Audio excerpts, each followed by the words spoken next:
Senator from Illinois. Ask consent the quorum call be suspended. Without objection. Mr. President, earlier today, my friend from South Dakota, the Republican Senator John Thune, came to the floor and discussed the filibuster. And it has been a topic of discussion, not only this week, but even before. And I hope that Senator Thune will concede that whether you're for the filibuster or against the filibuster, we should certainly be dedicated to the proposition that the United States Senate should be a deliberative body which actually considers amendment and legislation on the floor. Now, what I've just said sounds very routine and normal. It is radical when you look at the record of the United States Senate. Last year, under the Republican leadership of Senator McConnell, we had 29 amendments on the floor in the entire year, 29. And that was really an improvement over the previous year, 30% better than the previous year, 22 amendments. What that says to those who may not be familiar with Senate procedure is the floor is empty and no one's here because we aren't taking up legislation. Why?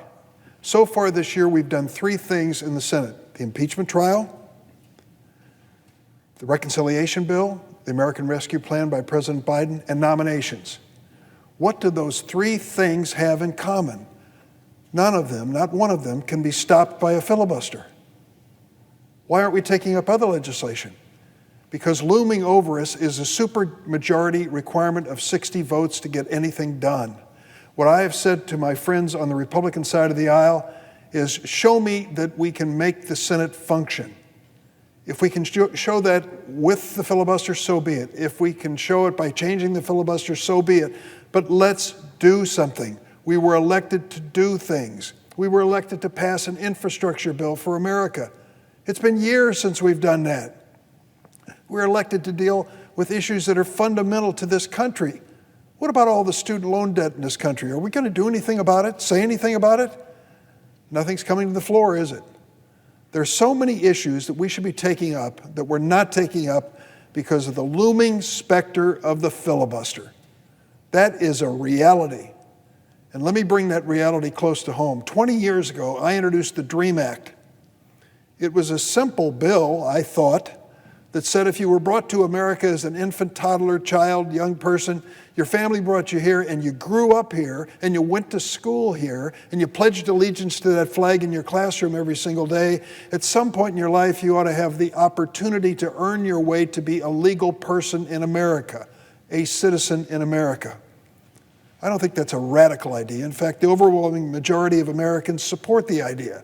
So Durbin, let me ask you a question. It's been 20 years, you're supposed to be a legislator. Why haven't you passed this? Something that simple and that direct. I haven't made it a law of the land because of one thing: the filibuster. The filibuster.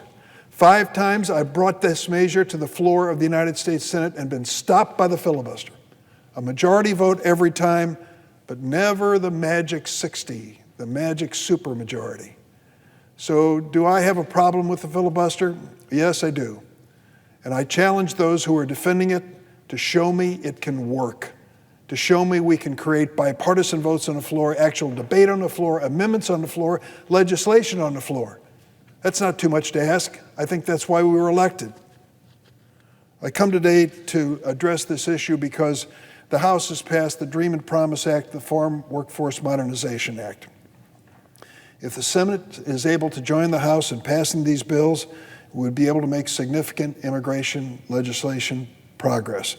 But I want to add, I support comprehensive immigration reform. I believe it is the only honest answer to what we face in America today.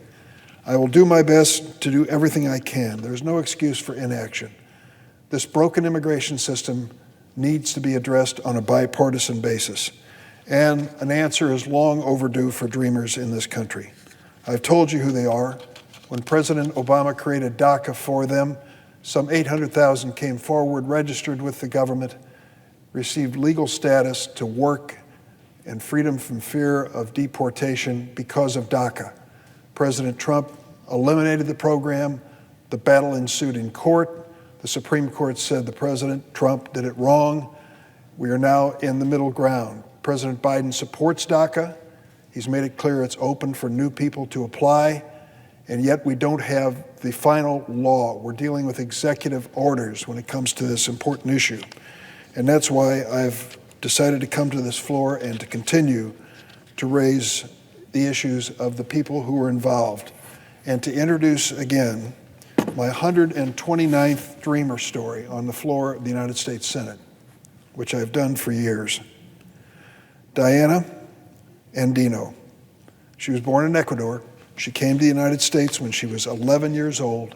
She grew up in Houston, Texas. She was quite a student.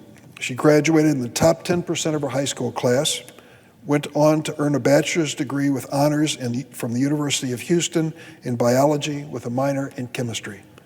She wrote me a letter, and here's what she said about her dream of becoming a physician.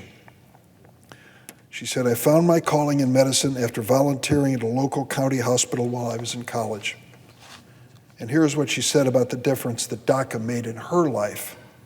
"I graduated from college in 2011, and my dream of becoming a physician was truncated by my lack of citizenship status. However, DACA came in place a year later. I was able to apply to school and was accepted at Loyola University Stritch College of Medicine in Chicago." And let me just add, hats off to Loyola and their medical school. They have led the nation in accepting wonderful students just like Diana. They were the first in the nation to accept DACA applicants. More than 30 have since attended their medical school, and many of them are practicing in underserved areas.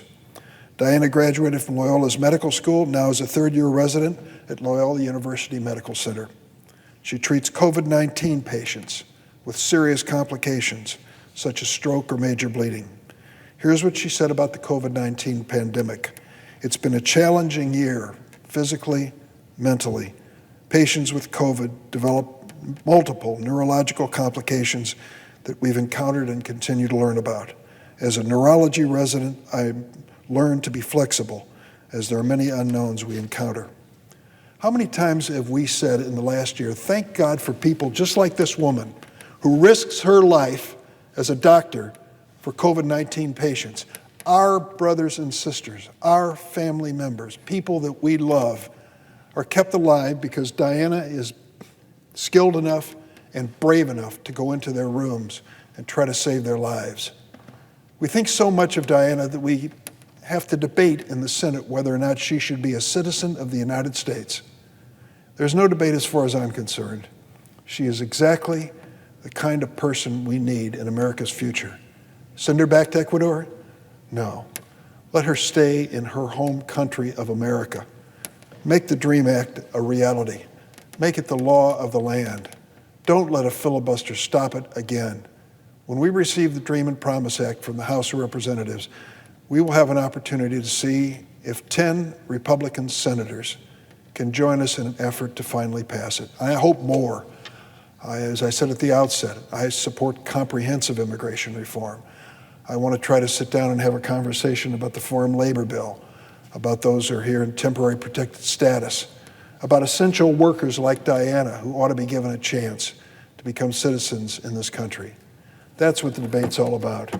And this empty floor with no conversation among senators is testimony to the fact that this is an aspiration that we can overcome the filibuster, pass the DREAM Act, and more, and do it soon. Lives depend on it. Futures depend on it. The dreams of America are at stake. I yield the floor.